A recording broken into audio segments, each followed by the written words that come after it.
Fala galera, tudo bem com vocês?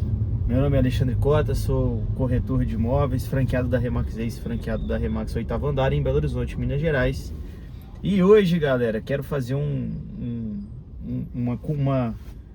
uma correlação, né, entre bote salva-vida no Titanic em 1912, o uso de cinto de segurança na década de 50 e o contrato de representação exclusiva, né, o trabalho com exclusividade de corretores de imóveis aqui no Brasil em 2026. Alexandre, qual que é a relação, né? O que uma coisa tem a ver com a outra? Bom, e vou falar também o que não é tão similar, enfim, são coisas que vão fazer sentido quando a gente conectar isso tudo. Bom, vamos começar em ordem temporal, né? Vamos começar lá em 1912. Em 1912, né, antes de 1912, existia uma lei de navegação, né? Igual essas leis que a gente tem aí para 1 milhão de coisas, né? Existia uma lei na navegação que era a lei, né, do uso de botes salva-vidas. E essa lei do uso de botes salva-vidas, ela era em relação à tonelada do navio. Ela não tinha vínculo direto com a quantidade, né, com o número de passageiros que esse navio viria a ter. E lá no início do século XX, né, do século XX, a gente teve ali a construção do maior navio de passageiros da época, que foi o Titanic. Todo mundo aqui sabe a história, né? E o que aconteceu foi que na época do Titanic usaram ali o número de botes necessários, né, para que o navio pudesse ser feito e que pudesse zarpar. Então legalmente o navio estava totalmente dentro das leis, dentro das regras, né, para que ele pudesse de fato navegar com segurança dentro daquelas leis, dentro das toneladas do navio e tudo mais. Só que o Titanic, ele era muito maior, né, do que os navios de passageiros que existiam na época. Então ele fugia completamente ali da regra de engenharia ali que eles tinham e naturalmente das leis que estavam criadas. Mas na época os donos ali a companhia que construiu o navio falou: não, a gente está com o número de botes aqui de acordo com a lei. Chegaram a adicionar acho que mais 4 botes na época, né, para, enfim, poder atender uma parte maior da tripulação, mas obviamente dos passageiros, né, mas obviamente a gente sabe que foi um desastre total. E depois desse acidente, diversas leis, né, foram criadas, né, para navegação e, enfim, regras de segurança foram atualizadas, enfim, e isso aconteceu. E hoje é muito raro, né, a gente ter uma situação de naufrágio. Acho que nunca mais, né, a gente teve um naufrágio tão trágico, e raro, né, a gente ter um naufrágio com muitas vítimas fatais igual aconteceu no Titanic. Então tornou-se muito mais seguro, né, as leis foram atualizadas para esse novo contexto. E aí a gente vem para o cinto de segurança, né? Na década de 50, só para finalizar com relação aos navios, né, o argumento que as empresas de navegação, né, de construção de navios de passageiros tinham era que se eles colocassem muitos botes salva-vidas nos navios, eles tinham medo, né, de que a população geral passasse a ver uma viagem de navio, um cruzeiro marítimo, como algo muito arriscado. É tão arriscado a ponto dessas empresas elas não confiam no produto delas, que elas precisam até de colocar um bote, né, por não confiarem. Essa era a opinião que esses donos, né, dessas grandes corporações tinham, né? Então, como como a grande corporação, né, não confia no navio, ela precisa de colocar bote. E não, né, vamos colocar o bote que, se a gente precisar de usar, pelo menos a gente tem que ter quantidade suficiente para suprir a demanda de passageiros que esse barco tem, né? Então olha como que a percepção era totalmente distorcida, né? Hoje é muito fácil a gente falar isso, né? Mas na época, pensando com a cabeça ali do dono de uma corporação dessa, construindo um barco, né, querendo economizar o máximo possível, fazia sentido vender passagens mais baratas, enfim, e poder ser comercialmente mais atrativo. Ter o mínimo de botes ali seria o ideal comercialmente falando. Obviamente, a nível de segurança, a gente sabe que foi uma decisão completamente equivocada, mas é o que acontece até hoje dentro das corporações. A gente vai chegar lá. E aí, vamos passar, né, vamos acelerar aí 40 anos no tempo, vamos para a década de 50. Década essa em que o cinto de segurança passou a ser utilizado, né, e foi sugerido como obrigatório nos Estados Unidos, né, o cinto de segurança. Incrível, né? Tô aqui usando o meu cinto de segurança. Parece óbvio, né? Hoje em dia ninguém ousaria dirigir um veículo, ousaria viajar, né, de carro sem usar um cinto de segurança. A gente tem aí dados e dados e dados que comprovam que o uso de cinto de segurança diminui muito o número de acidentes fatais.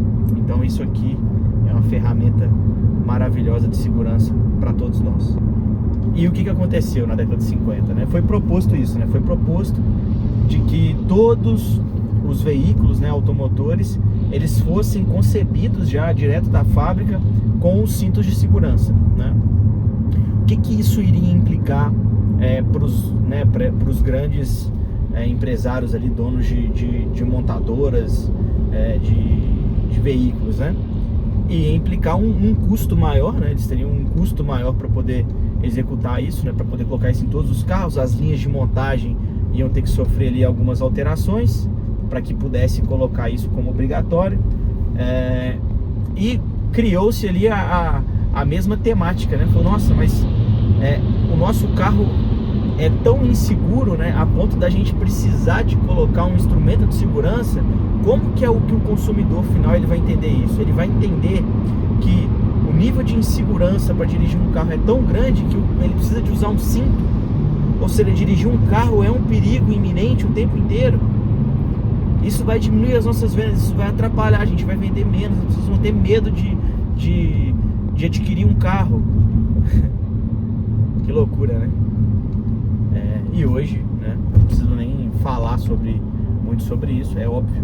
Usar cinto de segurança é padrão e óbvio, né? Só que qual que é a diferença, né? A diferença aqui é que ambas essas determinações, elas começaram ali como sugestões de mercado, né? Mas num determinado momento aquilo se torna obrigatório, porque aquilo é tão óbvio que você precisa passar a visar muito mais o interesse da segurança, o interesse do bem-estar, né, da vida, para a gente preservar a vida das pessoas, né, que tem que ser algo obrigatório, né? Você tem que ter um número mínimo de botes salva-vidas, você tem que ter um cinto de segurança em todos os veículos, né? Isso passa a ser algo dentro da lei, né? Isso passa a ser legislado. E aí a gente entra no outro âmbito, né, que é o âmbito com relação à representação exclusiva no mercado imobiliário, né? Qual que é a diferença? A diferença é que a representação exclusiva, ela não é lei em lugar nenhum do mundo. Ela não é uma determinação, não tem que trabalhar dessa forma. Não é uma lei. Ela é simplesmente uma determinação social. Como assim? É uma determinação mercadológica, em que o corretor de imóveis, em primeiro lugar, entende que para que ele execute um trabalho com segurança, para que ele execute um trabalho com mais eficiência, com melhores resultados, a representação exclusiva é fundamental para que isso aconteça. Então ele já não aceita mais trabalhar de outra forma a não ser com a representação exclusiva, né? Ao contrário do que muita gente fala na internet aí, falam que nos Estados Unidos isso é obrigatório, que isso é lei, que toda venda precisa de ter um corretor de imóveis e que isso deveria estar na lei brasileira, que toda venda de imóveis precisa estar sob a tutela de um corretor de imóveis, né? Tem que ter a assinatura de um corretor de imóveis credenciado. E, gente, não precisa de conectar muito o tico com o teco para entender que isso não vai funcionar. E que isso não é tema nos Estados Unidos também, cara. Nem no Canadá e tudo mais. As pessoas optam por trabalhar com corretor de imóveis não porque são obrigadas por lei. Elas optam por trabalhar com corretor de imóveis com representação exclusiva porque sabem que dessa forma elas vão conseguir a melhor negociação possível. Elas sabem que dessa forma elas vão ter uma prestação de serviço de alto nível, a exposição máxima do seu imóvel, uma venda mais eficiente, mais rápida e preservando o maior valor possível na hora de negociar com o cliente comprador. E isso passa a ser quase que uma lei, uma vez que você tem isso tão claro, né? Isso é tão óbvio, tanto para corretores quanto para futuramente os clientes, né? Então, o ponto aqui é que, diferente do que aconteceu lá com o Titanic, o que aconteceu com o cinto de segurança, em que já havia sido mapeado, né, de que precisava de mais botes salva-vidas, que não fazia sentido um navio com 2.000 passageiros sair do porto com barcos para 700 pessoas. Não faz sentido, né? Você precisa de ter 3 vezes mais botes salva-vidas, né? Só que as grandes organizações falam, não, deixa, vamos seguir a lei, vamos seguir essa brecha aqui que a lei nos deu, né? E obviamente, né, a gente viu as consequências disso. No cinto de segurança também, as grandes corporações não queriam cinto de segurança, mas uma vez que entenderam, né, que foram obrigadas a colocar, tiveram que colocar, ponto final, acabou, parágrafo, né? E aí enfim, a inserção dos dados e tudo mais, ficou mais do que provado que usar o cinto de segurança era algo que fazia total diferença, porque mesmo os carros vindo com cinto de segurança, muitos aí que dirigiam um carro, para quem é mais velho aí, eu tenho relato de escutar do meu pai que meu avô dirigia sem cinto, ou que levava os meninos no carro sem cinto, porque, né, por mais que isso se tornou obrigatório, demorou até que as pessoas aceitassem né, entendessem essa nova dinâmica. E com dados e tudo mais, e analisando isso mais friamente, com mais informação, isso acaba se tornando algo natural. E hoje ninguém pensa em andar de carro sem usar o cinto de segurança. E é o que eu enxergo em relação à representação exclusiva, né? Porque a conquista da representação exclusiva, ela não vem através de uma lei, ela não vai vir através de uma lei, ela não vai vir através de uma canetada, ela não vai vir através de absolutamente nada que não seja, em primeiro lugar, o corretor de imóveis e a imobiliária entenderem que só dá para prestar um serviço de alto nível, de execução, de alto nível de clareza, trabalhando com representação exclusiva, né? Eu não tenho outra forma de ter previsibilidade de resultado se eu não trabalhar dessa forma. E aí, em paralelo a isso, a percepção do cliente começa a aumentar em relação às informações que ele recebe, né? Porque o corretor, primeiro, ele se capacita, estuda e passa a entender que para entregar valor ele precisa da representação, não tem como ele trabalhar de outra forma. Ele entende isso. A partir desse momento, que hoje no Brasil a gente está começando a ver esse movimento, né? Muito impulsionado aí pela Remax, que já executa isso, já tem esses exemplos do mundo inteiro, né? Então a gente já traz essa informação, já traz esse nível de conhecimento e educação para os nossos times de corretores, né? Então rapidamente as pessoas já começam a ter essa percepção e o mercado começa a entender isso, né? Começa a ver isso acontecendo na cidade, falando, pô, essa Remax chegou e trabalhando com exclusividade, pô, esses caras estão vendendo, como é que esses caras sobrevivem, como é que esses caras vendem tanto, como é que eles conseguem entregar tanto valor? E aí começam a perceber que a representação exclusiva é um tema indiscutível, né?